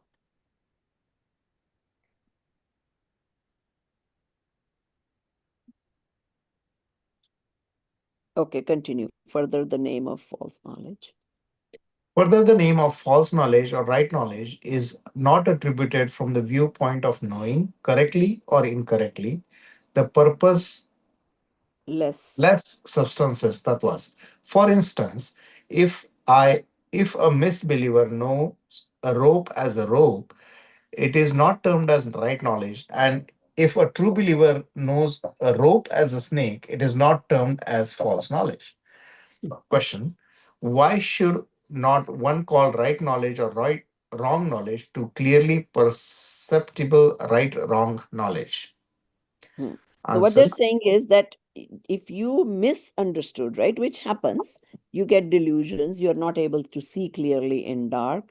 So you may have assumed a snake to be a rope or vice versa, right? So they're saying that does not tell you that you don't know the tattvas properly. Okay, go ahead. Okay, where the purpose is only of knowing or ascertaining right, wrong, then whatever substance is there, the name right knowledge, wrong knowledge is given according to the viewpoint of knowing it right or wrong. For example, in describing direct, indirect form of comprehensive knowledge, praman, some substance is taken in view. There, knowing it correctly is taken as right knowledge, and knowing it doubtfully is stated as invalid form of wrong knowledge. But here, the object is to determine the right and the wrong knowledge, which are the cause of transmigration or liberation. In this connection, the right or wrong knowledge of rope, serpent, etc., is not the cause of transmigration or liberation. That is why the right I knowledge. want you to highlight or underline this sentence, that where the right and wrong matters. That this, from this tense over here, the object is to determine the right and wrong knowledge, which are the cause of transmigration or liberation. But here the object is to determine the right and wrong knowledge, which are the cause of transmigration or liberation. In this connection, the right or the wrong knowledge of rope, serpent, etc., is not the cause of transmigration or liberation. That is why the right knowledge or wrong knowledge are not described here from their point of view. Here, the right knowledge, wrong knowledge are described from viewpoint of knowing of purposeful jiva, etc., tattvas. From this purport point of view only, in the scripture, all knowledge of the misbeliever is termed as false knowledge only, and all knowledge of true believer is termed as right knowledge. So the Samyak Drashti will not necessarily have all the knowledge of material science. He may not know the formulas, chemical formulas of all the, uh, different metals or different chemicals. Still, his knowledge will be considered Samyak. And vice versa. Somebody could be an expert or PhD in a topic, but he's still not considered Samyak Gyan when it is, he doesn't know himself. Go ahead. The misbeliever's knowledge about the jiva, etc., tattva is wrong. You may call it wrong knowledge, but at least call this correct knowledge about rope, serpent, etc., as to be the right knowledge. Whatever a misbeliever knows, he does not perceive there the difference of substantial existence and non-existence. That is why it produces cause perversity, nature perversity, and discriminative perversity. There, whatsoever he knows, he does not identify its root cause and believes the contrary cause as the to be the real cause. This is cause perversity. And whatever he knows, there he does not identify its basic substantial nature, rather believes the contrary nature as to be the real nature. This is nature perversity. And whatever he knows, there he does not identify that this is different from these and indivisible from these. Rather believes divisibility and indivisibility contrarily. So this is discriminative perversity. Thus, perversity, contraries, is found in knowledge of a misbeliever. Just as an insane person Did understands everybody understand this paragraph?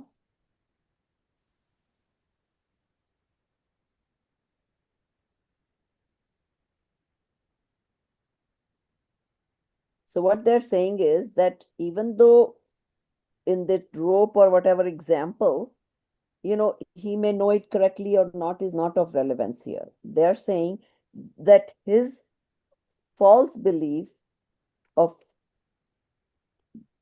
the cause of it and the nature of soul and the discriminative, and the two find the difference between the two. If that is not intact, then he is wrong always. So, and he doesn't know that why I'm wrong. He doesn't know the root cause of it, which is mithyatva. So, and he identifies himself wrongly. That is why he's considered not having the right knowledge.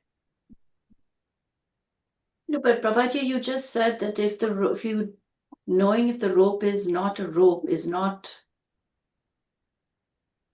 necessarily right knowledge. Right knowledge in that he will have, but he will not be called Samyak Drishti because he will rope and the snake. Yeah, what you said. Yeah, because he only knows about a certain thing. Yeah, he's not Samyak Drishti. That's what they're saying, that if the Samyak Drishti can also make that mistake in the dark, that he may misunderstand the rope to be snake and vice versa. But he will have the right belief. And because of that, all the knowledge he has is going to be considered Samyak Jnana. So because he I has think the Is different than the criteria material knowledge, is all that's saying here.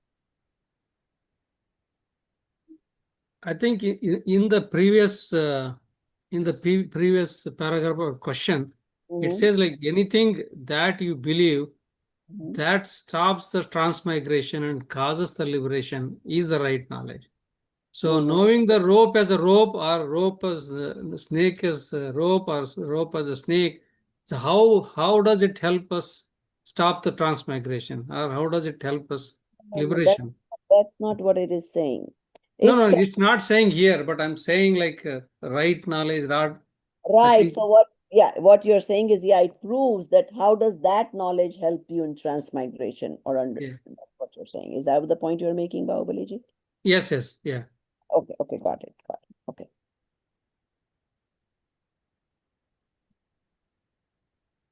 Yeah, so we're just using example of rope and snake, right? But is it an example of example? All that example is saying is that is material knowledge which is irrelevant to the Samyak Jnana. right? That's all. So what is relevant is the soul and the body and all of that. Right. And the non-doubtedness of that difference and the firm conviction of that this is me versus that is not me. That is what this paragraph is saying. So is it just those faults is what is Samyak Jnana, that you don't have any doubts remaining, you're not understanding opposite of what the reality is, and you don't have the I don't care attitude towards the soul only, towards the transmigration, liberation, soul, tattva, all that. But when you say Samyak Darshi knows everything, so he may not know something about not knows everything, Virajji. Knows properly, like without samshaya, without vipare, without anadha vishaya. He is has the Samyak Drishti. Is power Samyak Jnana of me versus not me.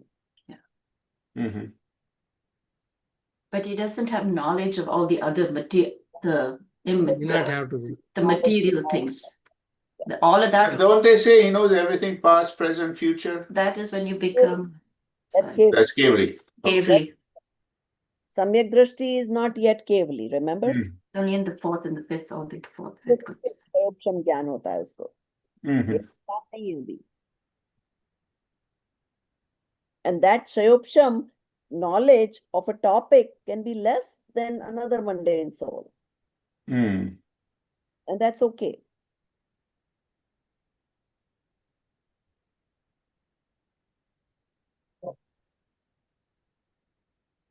But Kevali, yes, will have all knowledge, past, present, and future. And why is that the case? In absence of what karma? All karmas, Moniya karma. Mohaniya karma. Bharatiya. There is nothing covering, there is nothing that is not letting that knowledge uh, appear. That is what is making the clairvoyance, the being able to simultaneously see the past, present, and future. And for all the rest of us, the Jnana Varniya karma is obstructing that to happen. And also they say, like, since he sees everything, so there is no desire. That means there's no more. And I so mean, it's also both okay, ways. we have desires of something we think we haven't seen yet. Oh, let's go Yeah. see. Yeah. So there is no moha. That's what he sees everything. He sees everything. That's why there is no moha. No, but it's the other way around, no? Actually, Yeah, it's that's the both I'm saying, both. Yep. So it's very beautifully explained, why moksha, is no misery and happiness and all that. I think we learned that during the ichas. I mean, Yeah, that's why I always tell people, and from Moksha Prakashak, from the Hindi, I also have those page numbers memorized. It's like page 70 to 72, the very important pages in the Moksha Prakashak.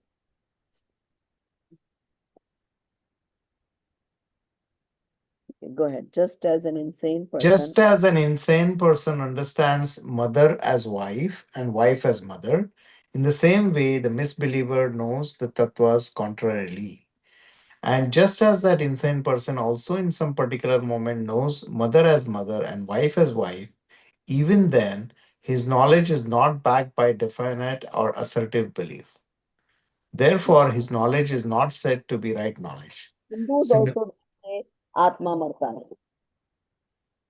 They Hmm? also Atma is Ajar Amar, Atma is what do you call, no fire, cannot be burned, cannot be, cannot be. Yeah. all that comes in Gita also, right?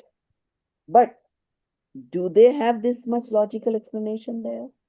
No. So even if you read, you will not be convinced of it until you're logically going through it.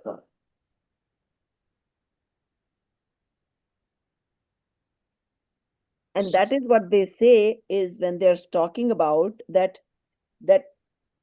so this insane person, even if sometimes he's saying correctly, he's recognizing correctly, but there is no surety. Sometimes he's recognizing the mother properly, sometimes he's not. So you cannot trust that knowledge. So same way, you may come across similar sentences, similar knowledge other places, but there might be again some contradictory things also there.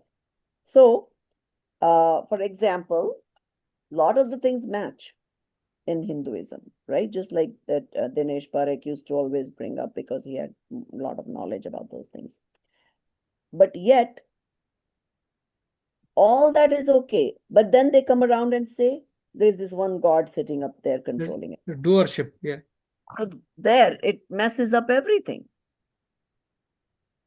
So you could be caught on with thinking, oh, they're also saying the right thing. Or they're also saying the Atma cannot be destroyed and Atma is Ajaramar and this and that. But the moment they say there's this one guy who's controlling every movement of yours, right away it messes up the whole philosophy. So that's what they mean by this. That even though sometimes they're saying the right things, but you cannot believe And because they tell you to do punya to go to that person. exactly, yes. So don't fall for this, कि वहां भी यही बात है और वहां भी no, no, no. We are way above and beyond all that.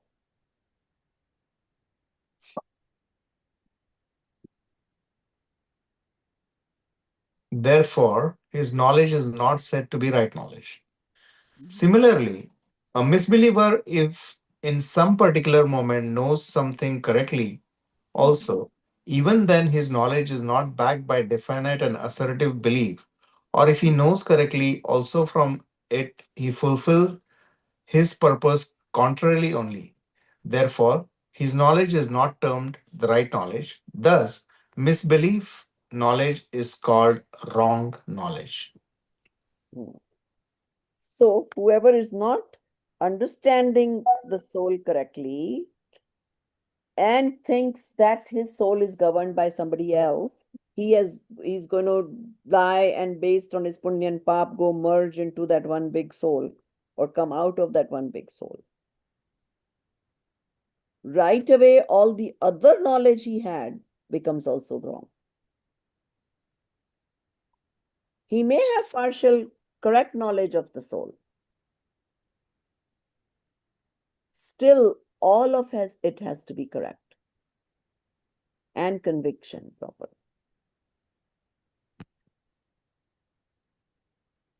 And that is why you have to be extremely careful. And they say that this knowledge is like walking on the edge of the sword, right? You go a little bit this way, wrong, you're gone. This way, same thing. So, and so accurateness is important.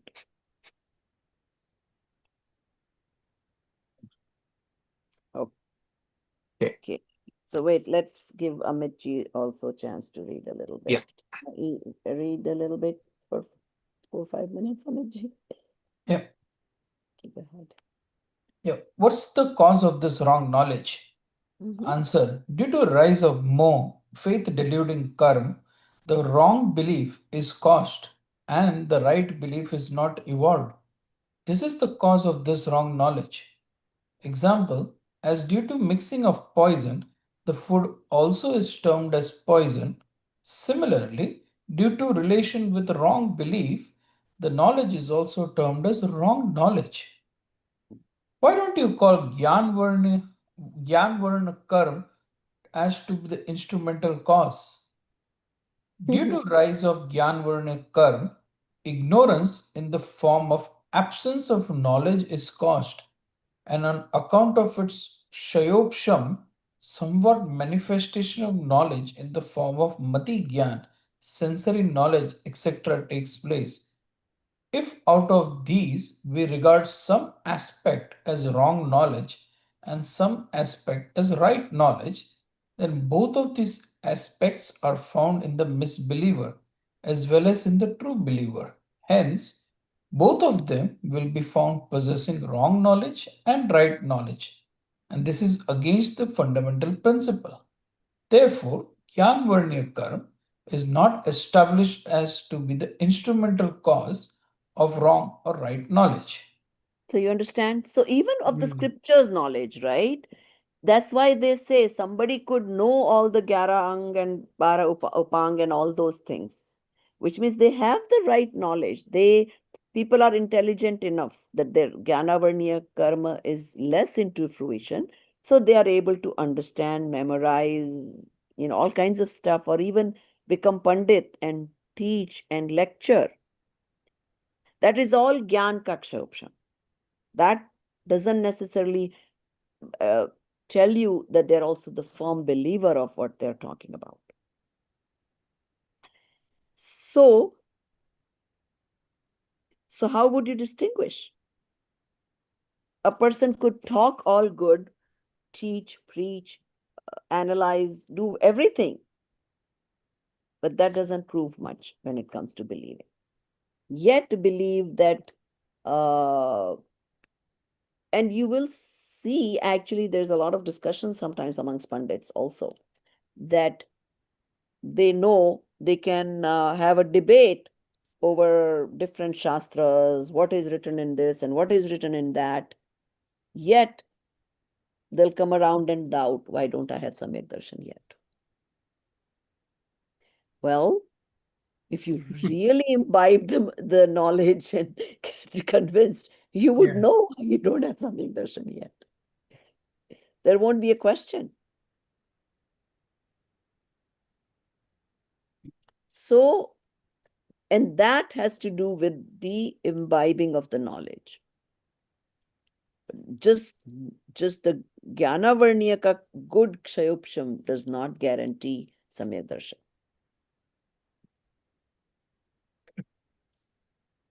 Okay, question. What is the cause of wrong right knowledge about rope, snake, etc.? Why should not the same be described as the cause of wrong right knowledge about the Jeev, Ajeev, etc. tattvas? Answer. Whatever incorrectness is there in the knowing process, it is due to the rise of Gyan Varniya Karma, and whatever correctness is found, that is due to Shayopsham of Gyan Varna Karma. For example, someone knew a rope as a snake. There is the rise of obstructing cause of the power of knowing correctly. That is why he knows incorrectly. And when he knew a rope as a rope, there the cause of the power of knowing correctly is the Shayopsham of Gyan Varniya Karma. That is why he knows correctly. Similarly, the instrumental cause in the manifestation and non-manifestation of the power of knowing the Jeev, Ajeev, etc. tattvas correctly is only of Gyan Varniya Karma. But for example, if due to Shayopsham some person possesses the power of knowing correctly the substance which are the cause of sorrow and happiness, there the one who has got the rise of Asata Vedaniya Karma experiences those objects only which are the cause of sorrow and does not experience the objects which are the cause of happiness. If he could experience the objects which cause happiness, then he may become happy. But that cannot be due to the rise of asata vedaniya karma. Therefore, here in experiencing the objects which cause sorrow and happiness, the instrumentality is not of the Gyanvarniya karma, but the rise of Asata Sata Vedaniya karma alone is the instrumental cause. Similarly, Jeev possesses the power of knowing correctly. The Jeev, etc., purposeful tattvas and other purposeless objects. There, one who has the rise of faith deluding karma experiences and knows only those objects which are purposeless and does not know the purposeful tattvas. If he could know the purposeful tattvas, he may attain the right belief, but that cannot be due to the rise of mithyatva, faith deluding karma. Therefore, here in knowing the purposeful and purposeless objects, the instrumental cause is not of the Gyanvarniya karma, but only that of the rise and non-rise of mithyatva, faith deluding karma.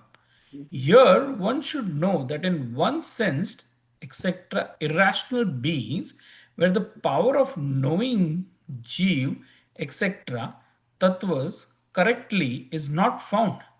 There, the rise of Gyanvarniya karma and the wrong belief caused due to the rise of faith deluding karma, both are instrumental cause.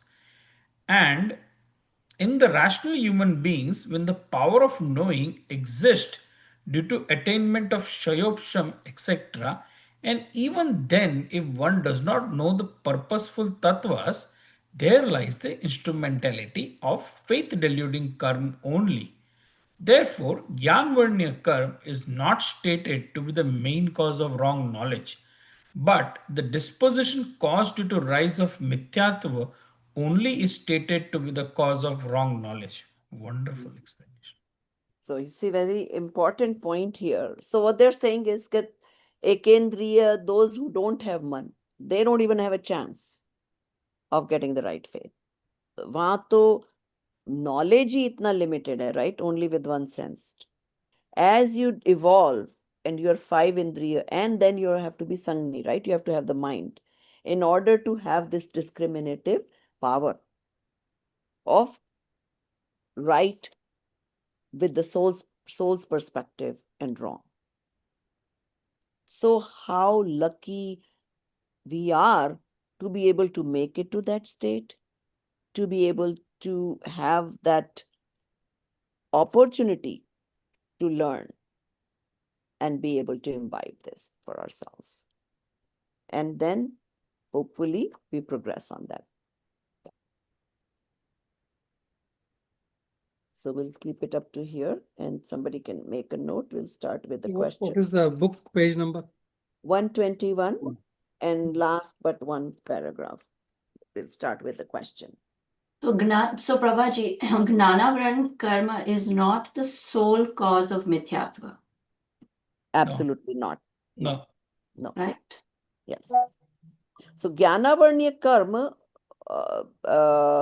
reduction of that will be helpful in at least getting you to that knowledge. So Right. let's say somebody has strong udaya of Jnanavarnya karma. You know what will happen? They'll either not come to the lectures, or if they come, they will say, oh, it's going over our head. Mhm. You will find those people in the society. Mhm. They just cannot make themselves come, or even if they come, the Jnanavarnya is so strong that they're not able to understand anything, make any sense out of it, doesn't feel pleasing, doesn't feel like worth listening, Mhm. all those problems. But once they even are able, so some may not be very smart people, right? So their just intelligence level may not be as much, yet they may hear few lectures, few things. I mean, some people can get Samyak Darshan with just Bal Bodh is enough knowledge to get Samyak Darshan.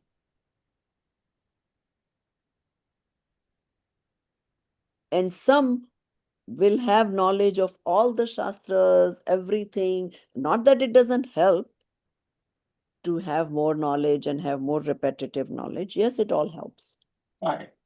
But not necessarily the cause of right belief. So only because of mithyatva, that is what we are saying, right? Exactly. So if you go, like for example, we in between there was a time we would try to visit all the known Samyak Drishti Jeevs, or upper higher up Pandits that were getting old. So we went and met in Kota Babu Yugal Kishore Ji, who wrote that puja that is famous. Then we met in Sonagiri, some big Pandit, his name was Gyanchandji Pandit Ji, okay? So my husband asked him this question, what should I study to get Samyak Darshan?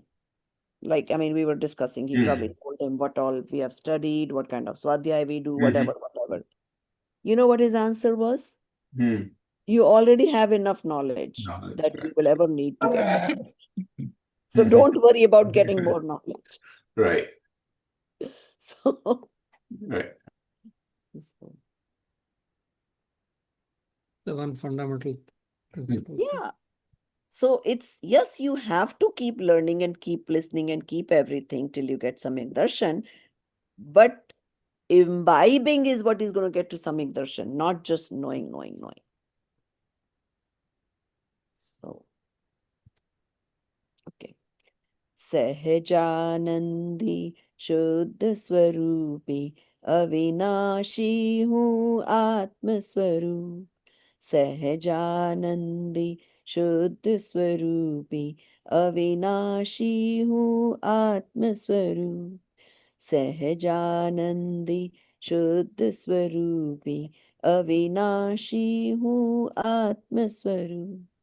निज निधि निज में बताई यह अनंत उपकार है इसके लिए जिन वाणी माँ को वंदना शत बार है वंदना शत बार है। जय Jinendra. Jai Jai. Jai Jinendra. Jai Jai.